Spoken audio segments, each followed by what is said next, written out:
mga pahayag ng Kingdom of Jesus Christ laban sa kasalukuyang liderato ng Philippine National Police sa ilalim ni PNP Chief Romel Marbil at maging kay Nicolas Torre ng Police Regional Office 11. Ito'y dahil sa isinagawang pagdinig nitong Lunes sa kanyang komite sa pag-imbestiga sa ginawang operasyon ng PNP SAF at CIDG sa mga religious compound ng KOJC para magsabi ng arrest warrant laban kay Pastor Apollo C. Kibuloy at 5 pang individual.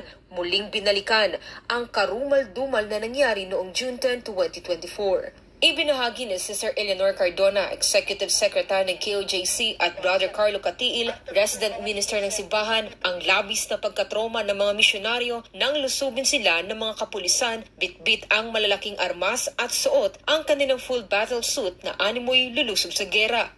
Yung lulusob ka sa banal na dako na walang ginagawa kundi manalangin, magpuri sa Ama, magsisimba, at wala ibang tinuturo kundi pagmamahal sa kapwa, pagsusunod sa batas, at pagmamahal sa Diyos.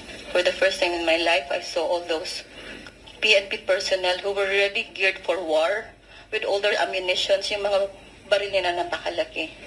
I did not know what to do. Nananalangin po kami sa time po na yon. Dinistorbo po ng mga kapulisan na para mga barumbado at parang susulo po ng gera, complete full battle gear po. Kaya po nagtakbuhan po kami doon sa gate.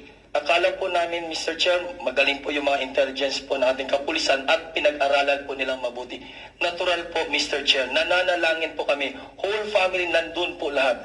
Nung inakyat po nila, Mr. Chair, ang aming gate, ang aming pong response, kami pong lahat kasabay mga bata, tumakbo na po kami doon to defend our place. Ibinahagi naman ng CEO ng KOJC na si Sister Nelida Lizada na hindi nila nararamdaman na ligtas sila kapag nakapaligid ang mga kapulisan sa Davao City kasunod ng marahas na paglusob noong June 10. Noon, pag makita namin ang pulis, tama yung sinabi mo, we are happy. We feel secure. You people, we feel secure because you are there. No? You are there sa kalye, nagbabantay sa amin. But now we don't feel secure. Nandun sa vicinity, yung iba sa kadamuhan, tapos may mga drone doon na nagsisiliparan.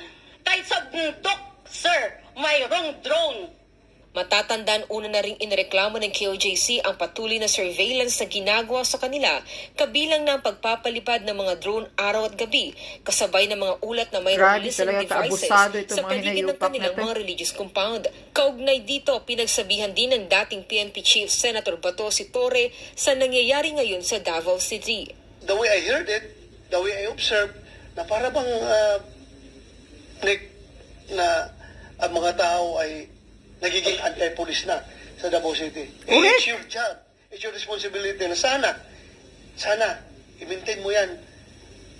You reconnect with the community. Yun lang pag-iusap ko because hindi lang sa Davao, Bato, anti-police. Talaga, iba ang feeling ko. Very proud ako sa aking community and my community was very proud of the police.